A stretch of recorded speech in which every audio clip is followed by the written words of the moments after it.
অনেকে জানতে চাইছেন কিভাবে আমি স্পেশাল রেসিপিগুলো তৈরি করি। এটা হচ্ছে চিকেন তান্দুরি। এটা কারো থেকে শিখা না, আমার নিজের স্পেশাল রেসিপি। তো আলহামদুলিল্লাহ দেশে বিদেশে অনেকে আমার এই রেসিপি খাইছেন। তবে আলহামদুলিল্লাহ প্রত্যেকেই অনেক প্রশংসা করছেন। এটার অনেক মজা, টেস্টি। আমি এত ইনগ্রিডিয়েন্ট ইউজ করি না, স্পাইসি তেমন একটা ইউজ করি না। তো আমি প্রথমে এখানে সরিষার তেল, অলিভ অয়েল এগুলো ইউজ করি, কোকোনাট অয়েল এগুলো দিয়ে থাকি সাধারণত। স্বাস্থ্যকর খাবার ইউজ করি। তো আমি প্রথমে তেল দেওয়ার পরে হালকা একটু জিরা দিলাম, এরপর সাথে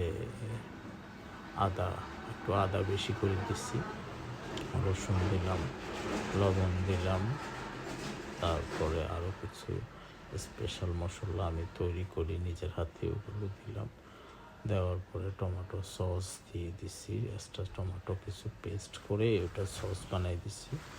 ইভেন এক্সট্রা সসও দিছি, চিলি সসও দিছি। তো এগুলো একটু কষানো হওয়ার পরে কিছুক্ষণ এগুলো কষানো হয়েছে, তারপর আমি আস্তে আস্তে চিকেন ঢেলে দিব।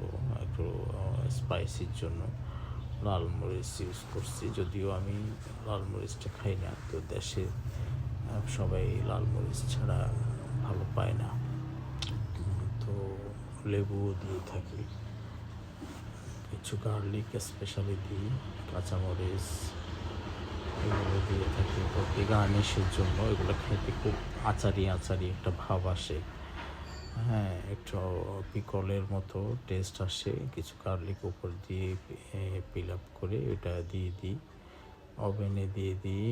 প্রথমে 200-250 ডিগ্রি টেম্পারেচারে দিই, 45 মিনিটসের জন্য ব্রেক দিয়ে দিই। ওটা আস্তে আস্তে পরে কিছুক্ষণ পরে টেম্পারেচার কমাই দিই, 150-তে নিয়ে আসি। তো হাফ অ্যান আওয়ারের ভিতরে হয়ে যায়। আস্তে আস্তে এটা পোড়া পোড়া ভাব হয়ে যায়। আর এটা খাইতে যে এত টেস্টি, এত মজা, মাশাআল্লাহ, অসাধারণ। আপনারাও বানাই খাবেন। আমি চিন্তা করতেছি, সবাই আমাকে রিকোয়েস্ট করতেছে একটা পেজ খোলার জন্য, অনলাইনে সেল করার জন্য। তো আসলে এতটা সময় আমার নাই, শখের বসে রান্না করি।